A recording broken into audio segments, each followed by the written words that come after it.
A paz do Senhor, seja bem-vindo ao EBD em Foco.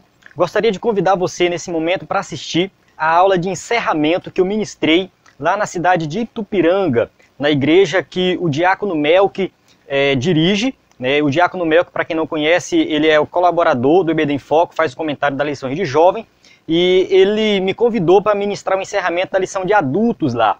E aí eu levei o slide de encerramento que eu preparo e disponibilizo no site do EBD em Foco.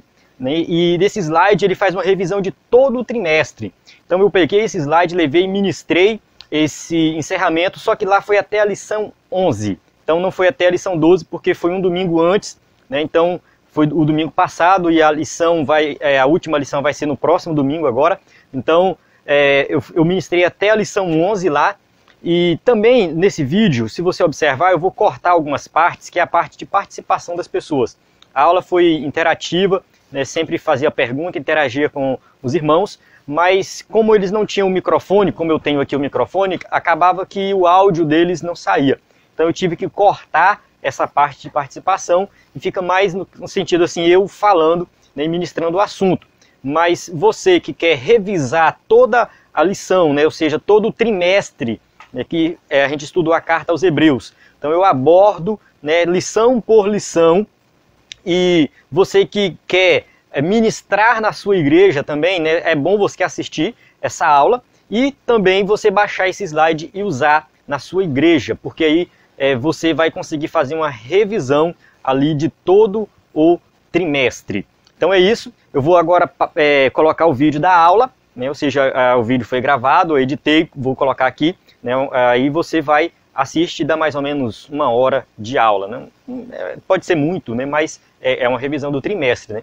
Então, espero que você goste. Se você gostar, deixa o seu like aí no vídeo, se inscreva no canal, compartilhe com seus amigos, divulgue o EBD em Foco e não se esqueça de entrar no site ebdemfoco.com.br para baixar o slide. Esse trimestre, a gente estudou a carta aos Hebreus. Então, como vocês estão vendo aqui, temos a capa da revista, fala assim, a supremacia de Cristo. Então, quando fala assim, a supremacia de Cristo, deixa eu passar do lado de cá, vocês sabem o que significa a palavra supremacia? Alguém sabe dizer, sabe arriscar? O que é supremacia? O que é supremo? Superior. Alguma coisa que é suprema, que é superior, que é acima. Ou seja, quando o escritor da revista colocou a supremacia de Cristo, porque ele quis dizer assim, Cristo é superior. Agora, superior a quê? O que essa doutrina da supremacia de Cristo tem a ver com a nossa vida prática? Como que nós podemos aplicar a doutrina da supremacia de Cristo na nossa vida, no dia a dia, no tratamento com o próximo, no nosso relacionamento com Deus? Então nós vamos procurar entender essa carta. Então a ideia aqui é fazer um resumo de todas as lições, que da lição 1 até a lição 11. Pode ser que alguma lição eu passe um pouco mais rápido, outra um pouco mais devagar, mas que eu quero transmitir aqui hoje a ideia de Hebreus, que o escritor quis colocar ali, e aplicar isso na nossa vida. Então tá, a primeira lição diz o seguinte, a carta aos Hebreus e a excelência de Cristo. A lição número 1, ela veio com um propósito de falar da carta em si, ou seja, alguns detalhes dessa carta. Então, a lição número 1, foi a lição introdutória, e o escritor aqui ele vai dizer o seguinte, que os crentes hebreus davam sinais de enfraquecimento espiritual. Agora, para que você possa entender Hebreus, você tem que entender o perfil dos crentes que leram essa primeira carta. Então, quem era o crente? Quem foi o crente? Qual era o perfil dele, que pegou pela primeira vez a carta escrita ali para ele, ou seja, essa carta ela foi escrita para uma igreja, ela foi lida numa igreja, assim como vocês aqui, né? E esses crentes, eles estavam precisando dessa palavra. Agora, quem eram esses crentes? Imagina o seguinte, eu vou tentar aqui transportar a mente de vocês para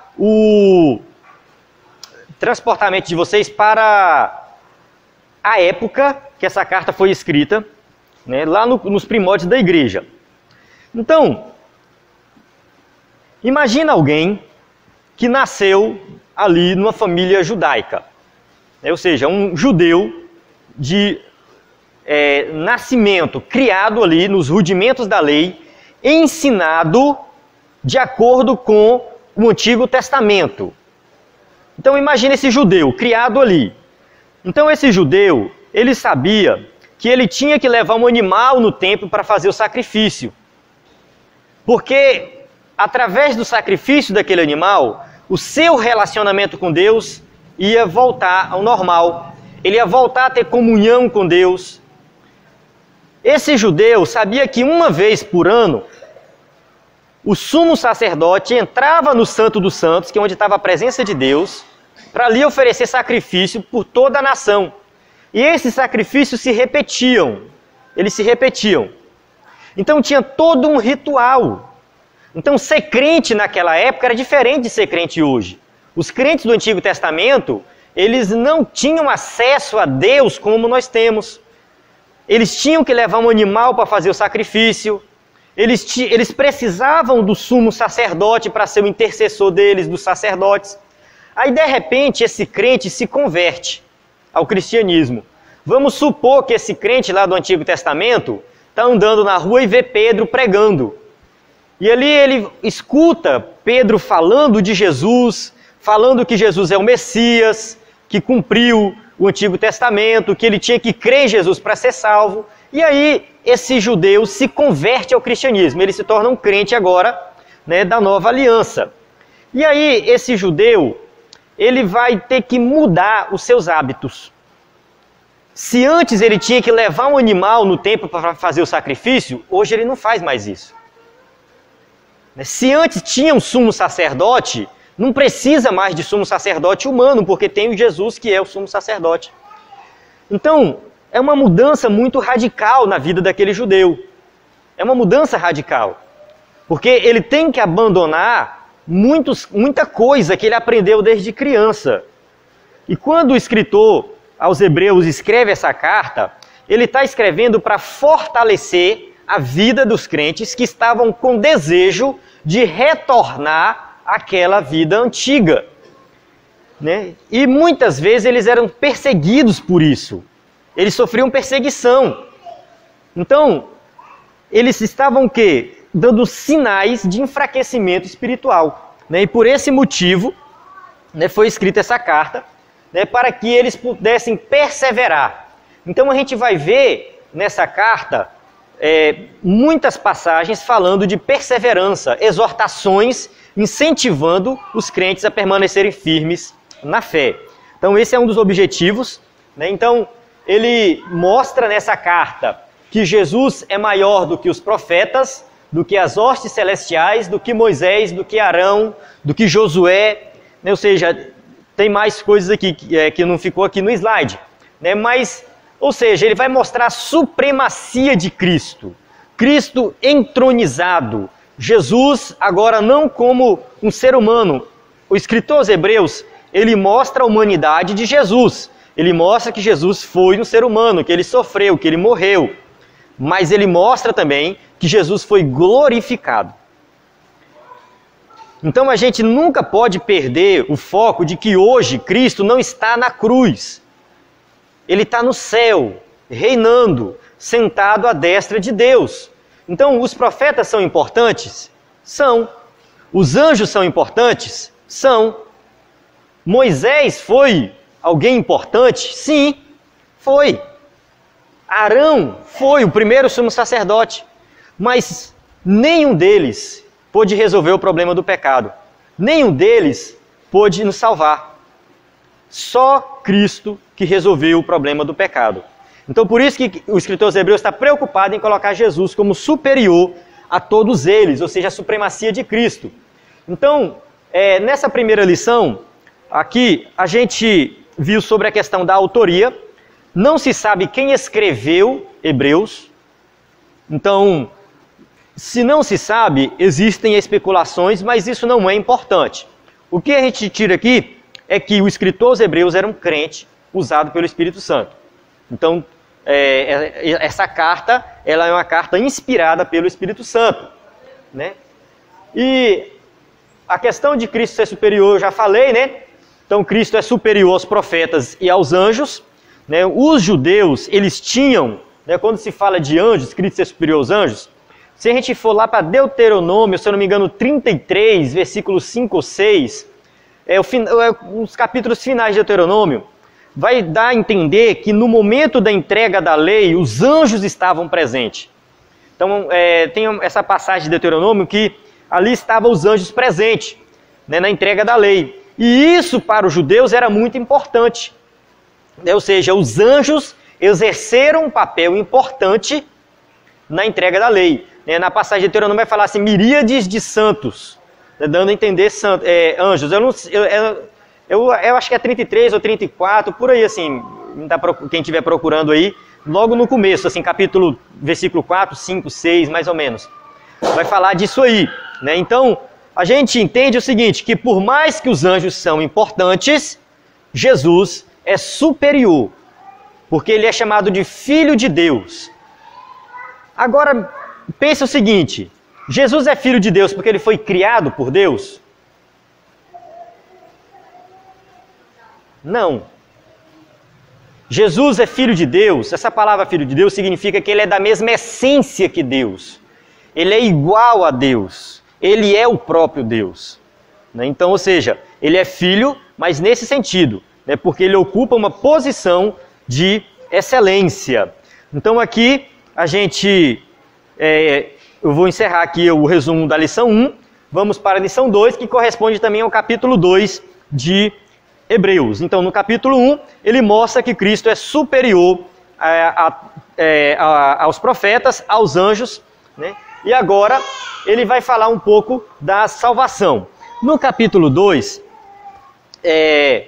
o escritor aos Hebreus, ele vai começar o capítulo 2 com uma exortação.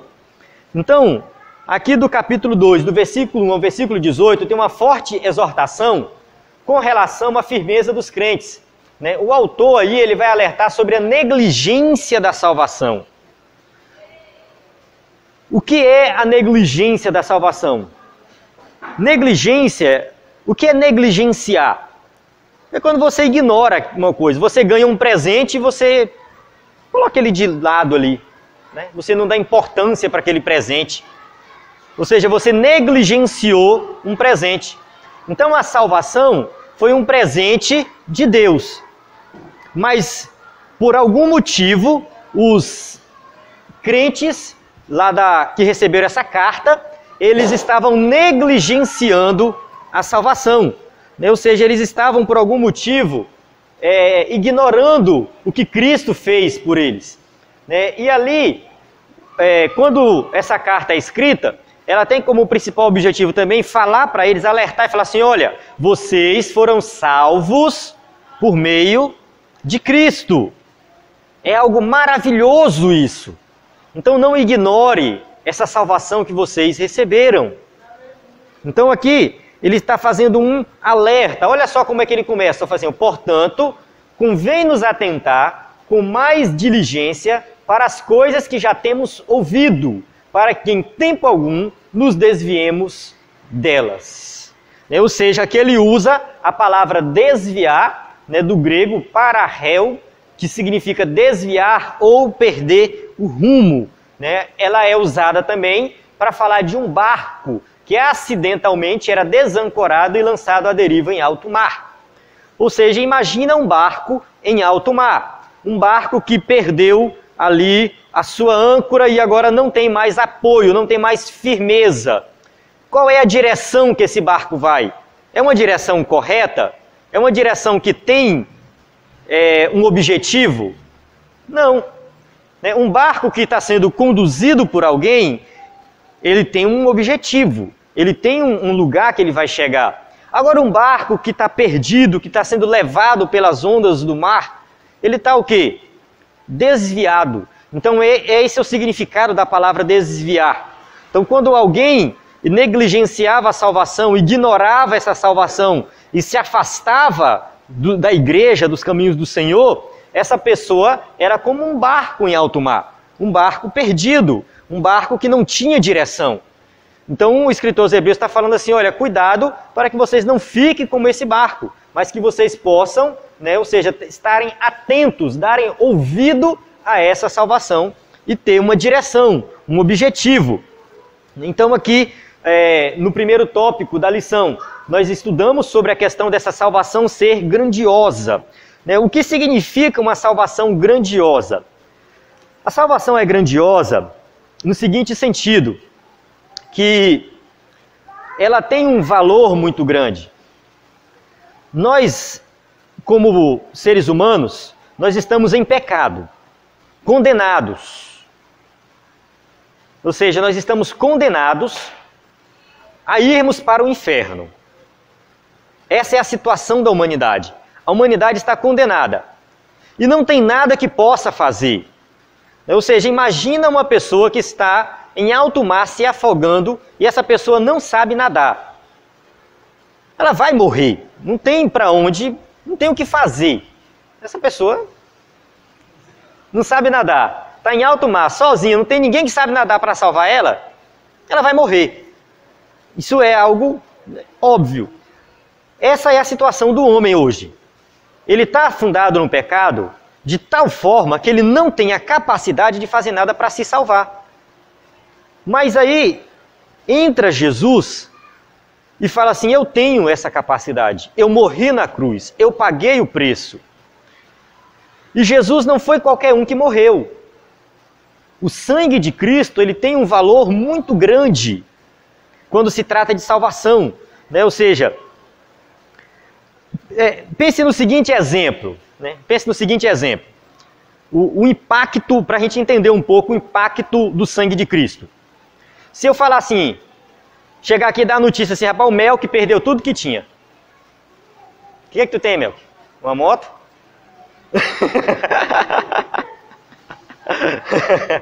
Tá construindo a casinha ali, graças a Deus, né? Eu não sei se ele tem um gadinho escondido lá, mas deve ter uns 5 lá, né? Uns 10, tem. Agora, quando sai no jornal a notícia, Ike Batista, o homem mais rico do Brasil, com a fortuna de mais de, 10 bilhões de reais, era por aí, né? 13 bilhões de reais, perdeu tudo que tinha. Irmãos, 13 bilhões de reais, acho que se tu pegar 1 milhão e gastar por mês, tu passa aí quase a vida inteira gastando. É 13 anos gastando 1 milhão por mês, uma coisa assim, é muito dinheiro. É muito dinheiro, né? Porque são 100 milhões para dar 1 bilhão. Né? Então, ou seja, é muito dinheiro mesmo. Agora, olha só a diferença do impacto da notícia. Né? Ou seja, o cara perdeu 13 bilhões, o Ike Batista ficou pobre. Né? Ou seja, o impacto é muito maior do que alguém que tem uma quantidade menor de bens. Né? Ou seja, se eu falasse assim, Mahatma Gandhi, que foi um grande homem, um homem que pregou a paz, morreu pelos pecados da humanidade. Não sei se ia ter um impacto tão grande. Ou se eu falar aqui, alguém importante aí, uma pessoa importante, o Lula?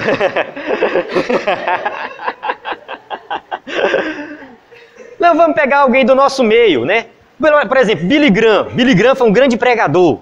Né? Se eu falasse assim, Billy Graham morreu pelos pecados da humanidade. Por mais que Billy Graham seja um homem bom, foi um homem que fez alguma coisa, que uma pessoa exemplar, a morte dele ainda não tinha o impacto da morte de Cristo.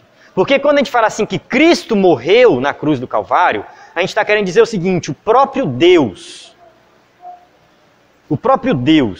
se fez ser humano, encarnou, passou por todo o sofrimento que um ser humano pode passar. Ele abandonou aquela forma antiga que tinha e assumiu a forma humana. Então a gente observa que o impacto da morte de Cristo é muito maior. Ou seja, quando você vai lá para Atos e vê Pedro pregando, ele fala algo bem interessante. Vocês, ele está pregando para os judeus, ele fala assim, vocês mataram o autor da vida. Ou seja, o próprio autor da vida, o próprio dono da vida, perdeu a vida. É um impacto muito grande. Ou seja, é algo muito, sim, que a nossa mente não tem a capacidade de compreender. Eu acredito que nós só iremos compreender a morte de Cristo por completo quando nós chegarmos no céu. Só na eternidade que nós vamos entender realmente o impacto que a morte dele causou. Porque a nossa mente ainda tem a natureza pecaminosa, nós ainda vivemos no meio do pecado e não conseguimos compreender.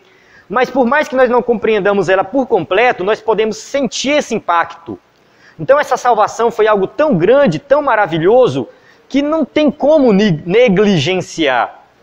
E quem estiver fazendo isso vai pagar um preço muito grande. Né? Então, ou seja, é uma salvação eficaz. Ou seja, ela resolveu o problema do pecado de uma vez por todas. Então, essa salvação, nós temos que valorizar ela. Valorize. A lição que fica aqui é, valorize a salvação que Jesus te deu. Não negligencie.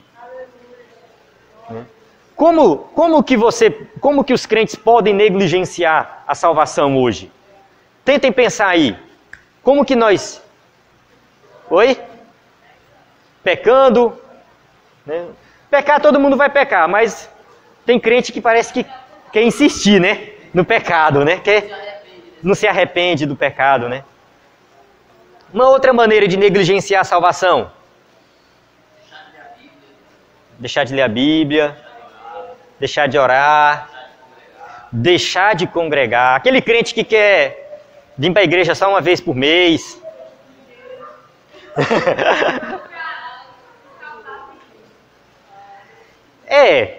Quando a pessoa chega no ponto de procurar se salvar sem Cristo é porque ela já realmente negligenciou por completo, né, a salvação oferecida por Cristo.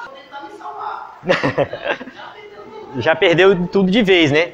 Então, ou seja, nós temos que estar sempre atentos a isso aí, né, para que nós não possamos negligenciar. Não foi só os crentes dessa época que negligenciaram, nós também podemos fazer isso, então fica um alerta para nós. Então o Espírito Santo sabia que um dia nós estaríamos estudando essa carta, então ela é aplicada a nós também. Então aqui, na lição 3, a lição 3 e a lição 4, eu vou tentar colocar as duas junto, para a gente ganhar tempo. A lição 3 ele vai falar o seguinte, a superioridade de Jesus em relação a Moisés. E a lição 4 vai falar a superioridade de Jesus em relação a Josué. Então a gente tem Moisés e Josué. Moisés e Josué foram dois homens que exerceram um papel muito importante na comunidade judaica. Nós sabemos disso, né? Moisés, ele foi um homem chamado por Deus, né? E ele teve o seu papel de importância. Em momento algum, o escritor aos Hebreus vai falar mal de Moisés, né? Ele vai meio que depreciar, não, falar que Moisés não tinha valor nenhum, ele não vai fazer isso, né? Ele vai ver que Moisés tinha uma missão, que era conduzir o povo rumo à terra prometida. Então Moisés ele estava ali naquela missão de levar o povo para a terra prometida. Né? Mas não podemos, em momento algum, equiparar Jesus, né, e Moisés aí, que é o autor da nossa fé. Por mais que Moisés foi importante, Cristo tem uma importância muito maior. Então, esse contraste entre Moisés e Cristo é bem definido. Moisés ele é retratado como servo, Jesus é retratado como filho. É diferente. Olha só, ele vai mostrar aí que Moisés foi um servo, ele estava lá para servir. Já Cristo ele está numa posição superior. é como filho, ele é tratado numa posição de excelência aí. Moisés foi enviado a uma missão terrena, já Jesus numa missão celestial e eterna. Então a gente vê que a missão de Cristo foi superior à missão de Moisés. Então é uma comparação, né? Diz o seguinte, que Moisés é o tipo e Jesus é o antítipo, ou seja, a missão de Moisés aponta para a missão de Cristo. Quando a gente se depara ali com Moisés na frente do Mar Vermelho, o Mar Vermelho está ali, Faraó vem lá, está aqui o povo está murmurando, e aí Moisés clama a Deus. Moisés ele está numa posição de intercessor. Ao mesmo tempo que ele se identifica com o povo, com os pecados do povo, com a murmuração do povo, Moisés se identifica com Deus, porque ele tem intimidade com Deus, ele tem fé em Deus, e ele precisa ali que Deus faça alguma coisa, ele tem que interceder entre Deus e o povo. Então Moisés, nesse momento, eu acho que não tem nenhum outro momento da vida de Moisés que a gente pode equiparar com Cristo. Mostrar que aquele momento realmente aponta para Cristo como nosso intercessor. Quando Moisés ouve a voz de Deus, Deus fala, Moisés, diga ao povo que marche. E aí as águas se abrem. E ali o povo atravessa o Mar Vermelho. Então eles saem do perigo e vai para o outro lado, onde já tem o quê? Uma libertação, ou seja, a libertação do povo, ela acontece de forma definitiva quando eles chegam do outro lado. Porque enquanto eles estavam do lado de cá do Mar Vermelho, ainda existia a possibilidade de Faraó chegar e pegar eles. Mas uma vez que eles chegaram do outro lado, não tem mais essa possibilidade. Então a travessia do Mar Vermelho aponta para a nossa salvação. É a graça de Deus agindo ali. Ou seja, eles atravessaram para o outro lado. Chegaram do outro lado e agora eles estão salvos. Então, ou seja, quando nós saímos do mundo, nós entramos e cremos em Cristo como Salvador, é como se nós tivéssemos atravessado o Mar Vermelho. Saímos do Egito e estamos caminhando agora para Canaã. E aí quando a gente fala dessa caminhada para Canaã, que a gente entra aqui em Josué, que quando chegaram em Canaã, tinha que conquistar Canaã. E aí quem foi o responsável para conduzir o povo até entrar em Canaã? Josué. Então, Moisés exerceu o seu papel, Moisés é importante, a figura de Moisés aponta para Cristo, mas Cristo é superior, ou seja, o antítipo é maior do que o tipo. Né? E agora a gente entra em Josué, e ali Josué vai conquistar Canaã terrena. Cristo conquista Canaã celestial, ou seja, que é algo muito superior. Então a gente já vê aqui que a missão de Jesus é superior à missão de Josué. Né? Ou seja, ao longo da jornada do Êxodo, muitos ficaram pelo caminho. A gente observa que quando os espias foram lá, falaram que a terra era boa, muitos falaram que não tinha como conquistar a terra, que era difícil e pagaram o preço por isso. Né? Muitos ficaram pelo meio do caminho. Mas quem creu, quem acreditou, quem teve fé, conseguiu chegar à terra prometida. Então, o que a gente observa é incredulidade, desobediência e falta de ânimo. Ou seja, isso fez com que o povo não visse as promessas de Deus em sua plenitude. Isso aqui impediu o povo de entrar na terra prometida. E isso aqui pode impedir, hoje, os crentes de chegarem a Canaã celestial. Tem como chegar no céu com incredulidade? Depende da fé, né? Primeiro você tem que crer. Se você não crê, como que você vai chegar no céu? Tem como chegar no céu com desobediência? Quem é desobediente, ou seja, a desobediência já vai ser um sinal de que essa pessoa não é salva. Ou seja, ela só está mostrando que ela não crê. Falta de ânimo, né? Crente desanimado, né? Ei, irmão, vamos para a igreja. Moço, para a igreja hoje. A cabeça está doendo. Dormir até mais tarde. E escola bíblica? 8 da manhã. Domingo de manhã.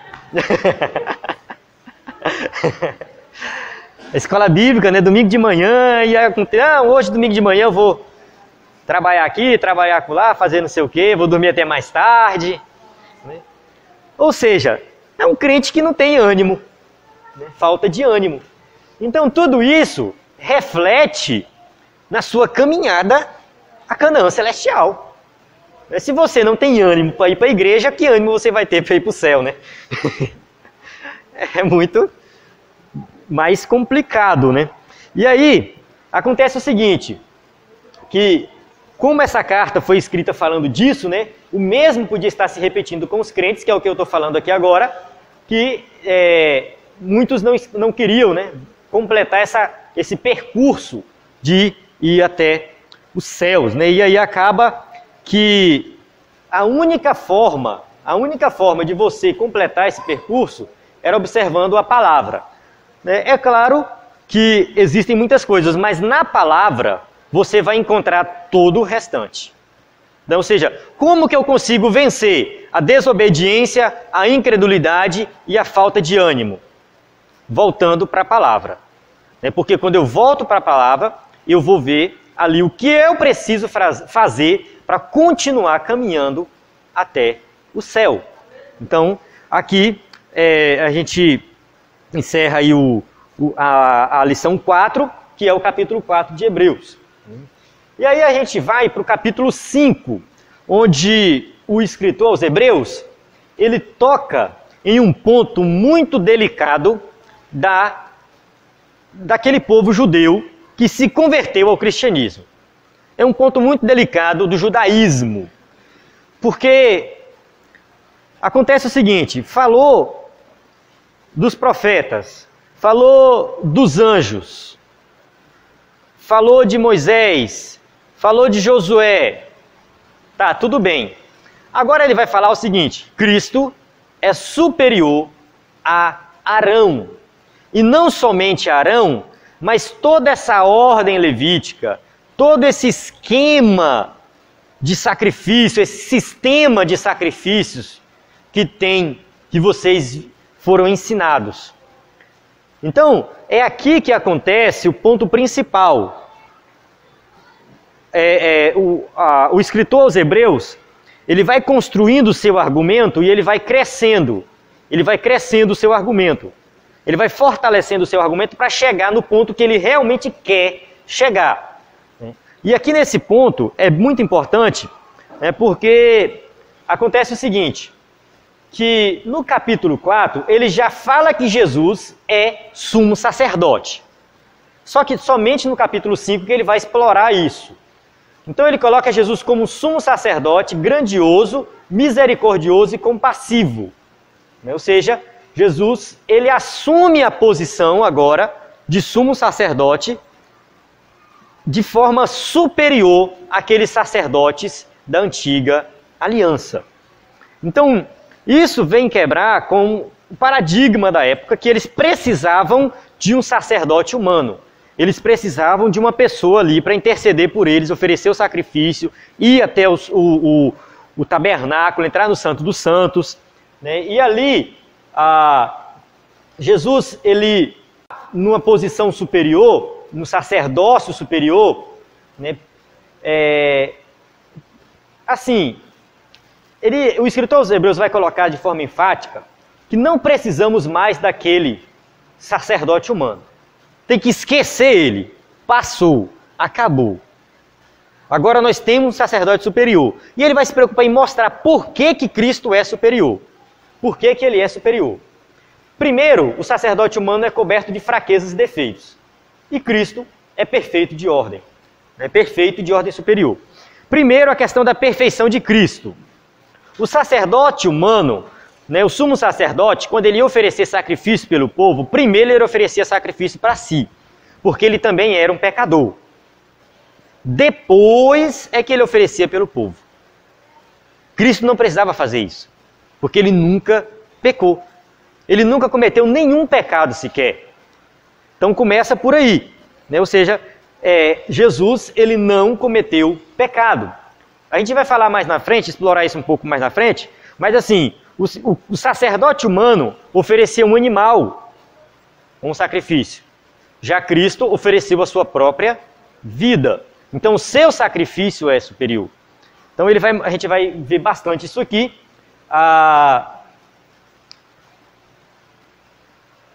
Eu vou avançar para a lição 6, mas aqui fica só uma introdução. Essa lição 5, ele faz aqui uma introdução à questão do sacerdócio de Cristo, que ele mostra que Cristo é superior em qualificação, em serviço, né, a importância teológica.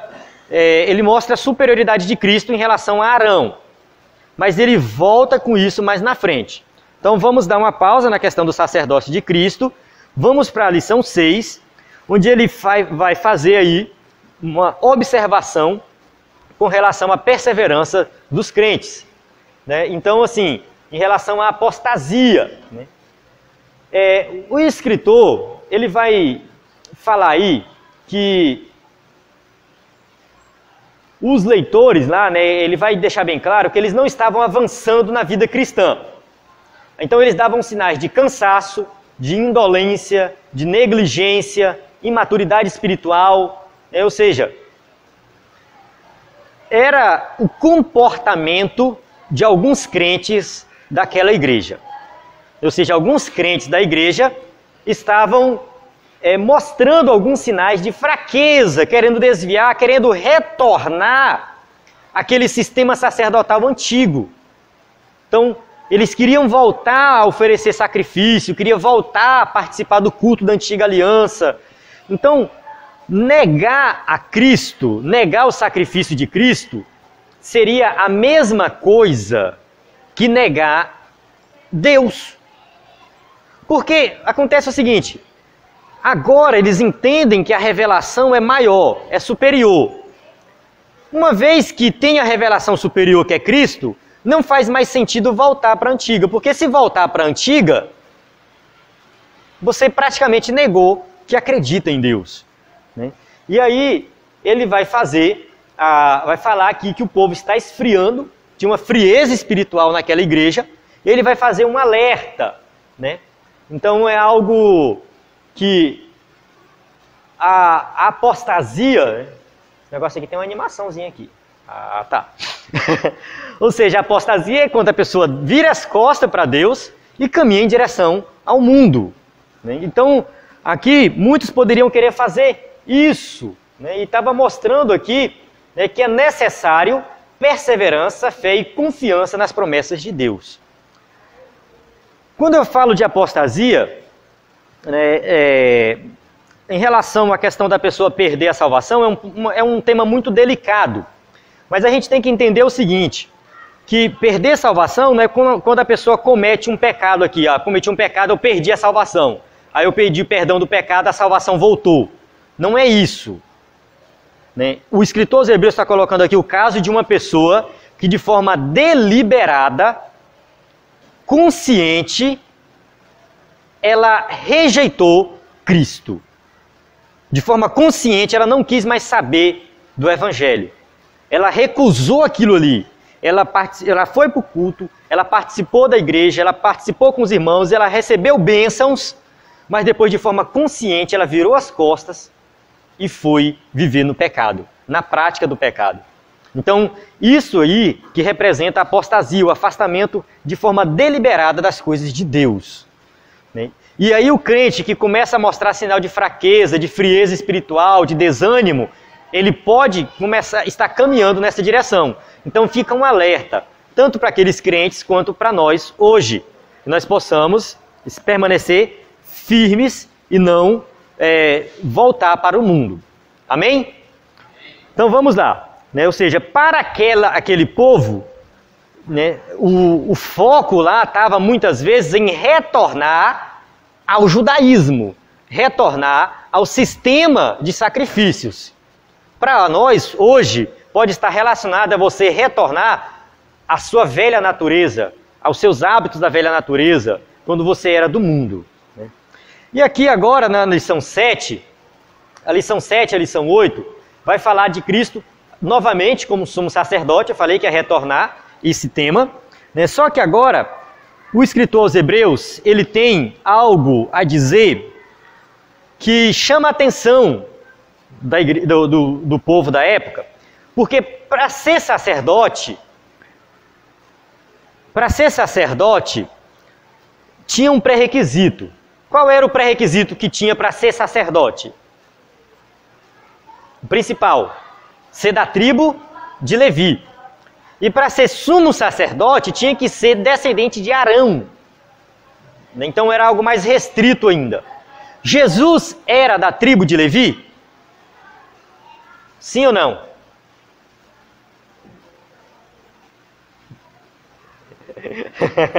A cara da minha... Não! O leão da tribo de Judá, só lembrar lá. Né? Ou seja, Jesus é da tribo de Judá. Então ele não podia ser sacerdote. Ele não podia ser sacerdote. Então como que a gente coloca Jesus como sacerdote se ele não é da tribo de Levi? A Bíblia vai mostrar que ele é da ordem de Melquisedeque. Ele vai fazer essa ligação por causa do Salmo 110:4, que se cumpre em Cristo. Na verdade, né, a Melquisedeque, ele foi uma figura um pouco misteriosa. Melquisedeque aparece ali em Gênesis. Abraão dá o dízimo de tudo que tinha ali para Melquisedeque. E depois Melquisedeque desaparece. Não se fala mais dele. Na verdade, o que acontece? Melquisedeque era uma pessoa, um ser humano normal. É um ser humano normal. Era rei de Salém. Só que, quando alguém era chamado de sacerdote, tinha toda a sua linhagem, toda a sua origem, para mostrar de onde ele vinha. E sabia tudo o que acontecia depois com ele. Aí Melquisedeque ele é chamado de sacerdote e não tem aí a árvore genealógica dele. Então o escritor aos Hebreus ele usa isso para mostrar que Melquisedeque era sacerdote segundo uma ordem superior. Então, se Melquisedeque era um sacerdote que não segue aquele padrão levítico, e aí, lá em Salmos diz que Jesus, que no caso ele foi feito sacerdote, segundo a ordem de Melquisedeque, né? Então, o escritor aos Hebreus, ele vai fazer a ponte. Ele vai falar assim, Jesus é sacerdote não segundo a ordem levítica, mas segundo a ordem de Melquisedeque. E isso faz dele um sacerdote verdadeiro, superior. E aí ele vai falar aqui que Jesus, o sacerdócio de Jesus tem uma natureza eterna, imutável e perfeita. Ele é para sempre sacerdote, imutável, ele não vai ser substituído, não vai mudar para outro sacerdote, né? E é perfeito, diferente dos sacerdotes humanos. Acontece o seguinte, que Jesus, muita gente não sabe disso, mas Jesus, hoje, ele se encontra nos céus com um corpo humano. É um corpo glorioso, ele ressuscitou em um corpo glorioso, mas ele continua como ser humano. Ou seja, ele continua para sempre como ser humano. Ele vai continuar para sempre como ser humano. Então ele assumiu a forma humana para se identificar com os seres humanos, morrer pelos pecados dos seres humanos e para sempre interceder pelos seres humanos. Então até hoje Cristo está intercedendo por nós. Até hoje ele está no céu intercedendo por cada um de nós. Então quando nós precisarmos de alguma coisa, não tem que fazer outra coisa, procurar outro, mas procura Cristo. Ou seja, ele continua intercedendo. A doutrina do sacerdócio de Cristo ela é importante porque mostra justamente a quem nós devemos recorrer, procurar. Eu estou precisando de alguma coisa, eu vou procurar quem? Maria? Pedro, né? João? Madre Teresa de Calcutá? Eu vou procurar quem? Eu vou procurar o intercessor, o único verdadeiro intercessor que é Cristo. Então, ou seja, Ele nos ligou de volta a Deus e eu só preciso dEle. Eu não preciso de mais ninguém. Essa doutrina do sacerdócio de Cristo quer dizer isso. Ou seja, que nós só precisamos de Cristo e de ninguém mais. Quando a gente lê o texto de Hebreus, a gente vai ver que ele vai dizer assim que o sacerdote lá da antiga aliança, ele se apresentava sempre diante de Deus em pé. Ele estava em pé, porque ele sempre tinha algo para fazer. E quando ele fala de Jesus, ele fala que ele está assentado à destra de Deus. Ou seja, Jesus já cumpriu a sua obra, não tem mais nada para fazer. A lição 8, uma aliança superior. Aqui nessa lição, a gente vai mostrar o seguinte, que uma vez que Cristo é sacerdote, ele precisa estar em um santuário para interceder. Então ele vai mostrar aqui o seguinte, que existia um santuário terrestre, que é o tabernáculo, que tinha aquele formato ali, né, por fora, e no tabernáculo era onde ficavam os sacerdotes e o sumo sacerdote, onde eles adoravam a Deus, ofereciam culto, né? Só que esse tabernáculo, ele apontava para um tabernáculo superior, que é o tabernáculo celestial. Ou seja, existe algo superior aí, né? E aí Jesus, ele é sacerdote rei, como eu falei, está sentado à destra do Pai para interceder por nós, porque sua obra finalizou, né? E uma vez que nós temos uma nova aliança, não faz sentido mais olhar para a antiga aliança. O escritor aos Hebreus vai falar que é sombra. Ou seja, se você olha para a sombra de alguém, você vê alguns traços. Mas quando você olha para essa pessoa na realidade, você não quer olhar mais para a sombra. Porque quando você olha para a realidade, a sombra já perdeu o seu valor. Da mesma forma, o sistema de sacrifícios, ele teve o seu propósito e teve o seu valor. Mas cumpriu. Por quê? Porque todo aquele sistema apontava para Cristo. Então, quando matava um animal ali, apontava para o sacrifício de Cristo. Agora que o sacrifício de Cristo aconteceu, não faz mais sentido voltar a oferecer um sacrifício de animais. Então aqui, a gente avança logo para a lição 9, que na lição 8 nós falamos do tabernáculo como um todo, na lição 9 já entra a questão da adoração e vamos estudar dentro do tabernáculo.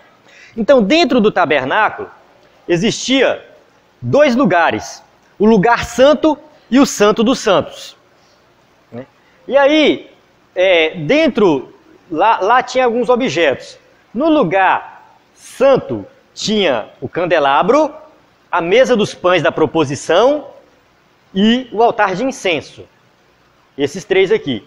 E no santo dos santos tinha a arca da aliança, que é a que está aqui no canto, né? Então, dentro da arca da aliança estavam as tábuas da lei, a vara de Arão que floresceu, um pote com o maná, né? Então ali cada um desses objetos tinha um significado, né? Apontava para alguma coisa maior, né? Por exemplo, o candelabro ele iluminava, né? Aponta para o testemunho da igreja, nós somos a luz do mundo, né? A mesa dos pães ali era uma oferta contínua a Deus. Então, esses pães sempre ficavam lá, ficava uma semana, com uma semana o sacerdote comia esses pães velhos e colocava pães novos, e ficava continuamente esses pães lá, né? O incenso representa as nossas orações, né? E lá dentro do Santo dos Santos, onde tinha ali a Arca da Aliança, representava a presença de Deus. Então, cada um desses objetos estavam relacionados à adoração, ao culto, é o que ele fala, né? Nessa passagem aqui, ele vai falar de culto, de serviço, de adoração. Então a gente tem que entender que a adoração a Deus não é só levantar a mão para cima e ficar glória a Deus, aleluia, estou adorando a Deus. Não. A adoração a Deus é quando você carrega um banco, você limpa a igreja, você se esforça para ajudar na escola bíblica, ou seja, tudo isso é adoração. Ou seja, a palavra adoração, às vezes, ela é culto, né? Ela é traduzido ali como serviço, né? Latreias. Então, ela pode ser nesse sentido. Então, adorar a Deus é tudo que você faz na casa do Senhor, você está adorando a Deus. Então, aqui fica a ênfase aqui que os sacerdotes, né, da antiga aliança prestavam culto, adoravam, mas era uma adoração imperfeita e não era completa. Agora nós temos a adoração completa, porque nós temos acesso direto ao sumo sacerdote, que é Cristo. Aqui a gente entra na lição 10. A lição 10, ela foi a lição passada, né? Então, acho que já está bem fresquinho na mente, né? É só uma coisa que eu queria falar aqui, é que a ênfase dele, né, no sacrifício de Cristo é muito grande, porque os sacrifícios da antiga aliança tinham que se repetir, não eram perfeitos, e o sacrifício da nova aliança foi único, aconteceu só uma vez e é perfeito, que é o sacrifício de Cristo. E é por isso que nós somos salvos, por meio do sacrifício de Cristo. E quando a gente fala de dádivas, privilégios e responsabilidades, a gente tem que pensar o seguinte. Se você olhar para um supermercado grande, quem é que trabalha mais? O gerente ou o cara que fica lá no depósito, carregando caixa? O cara que fica no depósito, né? Ele trabalha mais, é mais pesado. Quem ganha mais? O gerente. Agora o gerente ele ganha mais porque ele trabalha mais? Porque a responsabilidade é maior. Né? Então, ou seja, quando você tem uma responsabilidade maior e tem um salário maior. Então, assim, na nova aliança, nós temos uma dádiva, nós temos privilégios, mas isso traz responsabilidades. Né? Então a gente não pode esquecer disso. Se na antiga aliança o povo não tinha acesso à presença de Deus, hoje nós temos. Mas também não é um negócio bagunçado, feito de qualquer forma. Né? Então, ou seja, nós temos privilégios, mas isso traz responsabilidades.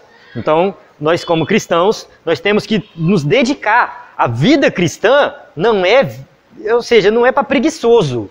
Né? A vida cristã não é para preguiçoso. Né? É para quem tem disponibilidade de estar sempre fazendo alguma coisa, trabalhando, exercendo aí, né, aproveitando, claro, os privilégios da dádiva, mas também tendo responsabilidades. E aí a gente chega na lição de hoje, eu queria ter chegado aqui com mais tempo para explorar um pouco mais. Né? Já tenho acho que 1 hora já, né? Então já está todo mundo com fome, querendo aproveitar aquele maravilhoso café da manhã que está ali.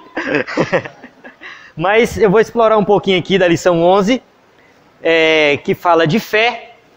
Né? Então, o que a gente observa é o seguinte, que tudo isso aqui a gente viu, a supremacia de Cristo, o sacerdócio e a superioridade da nova aliança. Né? Só que agora ele vai chegar e vai falar dos heróis da fé como exemplo para nós. Os heróis da fé não eram tão heróis assim. Eram pessoas normais, pessoas comuns. Noé foi um homem comum. Abraão foi um homem comum. Enoque foi um homem comum. Todos eles foram como nós, sujeitos aos mesmos pecados, às mesmas falhas, aos mesmos erros. Mas eles foram colocados aqui como exemplo porque eles tiveram fé. Então, quando você vê a definição de fé que o escritor aos Hebreus vai dar aí, é uma definição seguinte, que você consegue enxergar além da realidade. Você consegue ver além do que os outros não conseguem ver. Então foi assim com Noé. Noé tinha tudo para não acreditar no que Deus falou. Não chovia na época. Como é que o mundo ia se acabar em águas? Abraão tinha tudo para não acreditar no que Deus falou. Porque ele vivia numa sociedade onde tinha vários deuses, uma sociedade rica, próspera. Os sumérios eram inteligentes. Os sumérios eles conseguiam prever eclipse solar, eles já fabricavam vinho, cerveja, eles criavam animais domésticos, eles tinham grandes construções, eles tinham uma ciência, medicina, fazia até cirurgia. A sociedade que Abraão morava era uma sociedade evoluída. E agora ele sai daquele lugar e vai caminhar de forma aleatória, sem saber para onde está indo.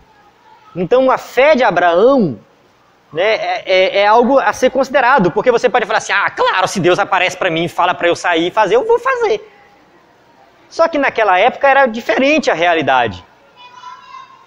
Tinham vários deuses, e eles acreditavam muitas vezes que aqueles deuses podiam se comunicar. Então quando Abraão saiu, falou assim, Abraão ouviu um Deus falar com ele, como se os outros, né, fossem verdadeiros. Então Abraão, ele foi considerado um homem de fé realmente. E todos eles que são citados, Abel, Enoque, Noé, Abraão, Josué, Gideão, né, que são tratados nessa nossa revista. Eu penso que o escritor aos Hebreus, ele não quis criar uma galeria. Tanto que quando você lê o texto, ele vai citar depois vários nomes, Jefté, né, e enfim, outros que fugiu da mente aqui, Sansão, dentre outros. Aí ele fala assim, todos os profetas. Na verdade, ele quis dizer o seguinte, que todos do Antigo Testamento, todos os crentes do Antigo Testamento, todos, não é só esses conhecidos da Bíblia não, sabe, o seu Zezinha, a Dona Mariazinha, que não está na Bíblia, todos eles foram salvos pela fé. Ou seja, o sistema de sacrifícios não salvava, a lei não salvava. A gente pode até questionar, mas como assim? Ele não tinha que oferecer o sacrifício? Como é que você vai me dizer que o sacrifício não salvava? Eu gosto de usar o exemplo de Daniel. Daniel foi levado para a Babilônia por volta de 16 a 18 anos de idade e morreu lá. Daniel não ofereceu sacrifício por dois motivos. Um, que ele estava na Babilônia, e outro, que o templo tinha sido destruído. Então o sacrifício só podia ser oferecido no templo. Antes no tabernáculo, depois no templo. Oi?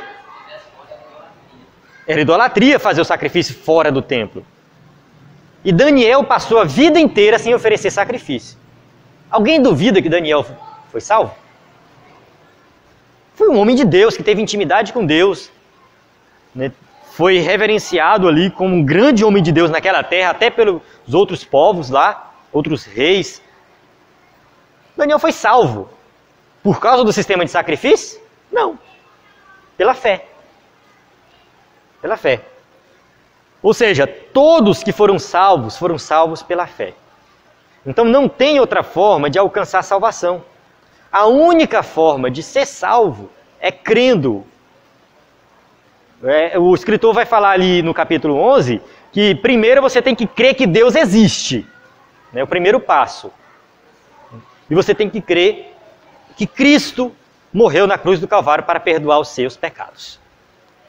Então, que nós possamos tomar como exemplo, né, não somente esses conhecidos, heróis da fé conhecidos, mas também tomar como exemplo todos os crentes do Antigo Testamento, que creram em Deus, que creram no Messias que um dia viria. Hoje, nós estamos numa posição privilegiada porque o Messias já veio. Nós olhamos para o passado, para o Messias que já veio. Então, nós temos que reconhecer Jesus como supremo, superior. Né? Hoje em dia não tem nada, não tem nenhum guru, não tem Maomé, não tem Buda. É Cristo, é superior a tudo. Nós temos que entender que Ele é o nosso intercessor, é o nosso sumo sacerdote, ou seja, nós temos que chegar diretamente a Ele. Não tenha medo de chegar diretamente a Jesus e orar e pedir perdão dos pecados e confessar para Ele. Fale que Ele está te ouvindo e vai te perdoar e vai te responder. E se achegue a Ele com fé. Então, essas três coisas que eu falei aqui por último, eu quero que vocês guardem isso no coração. Né? Ou seja, você só vai conseguir estar aí na presença de Deus, servindo a Deus, se você tiver fé. Né? A fé é o firme fundamento das coisas que se esperam e a certeza das coisas que não se veem. Né? Ou seja, você tem que ter certeza, né? Certeza de que as promessas de Deus vão se cumprir na sua vida. E a maior promessa de todas é que um dia nós estaremos na Nova Jerusalém, né? Na Canaã celestial. Então eu encerro aqui a aula. A paz do Senhor, né? Que todos possam aí guardar no coração essas palavras.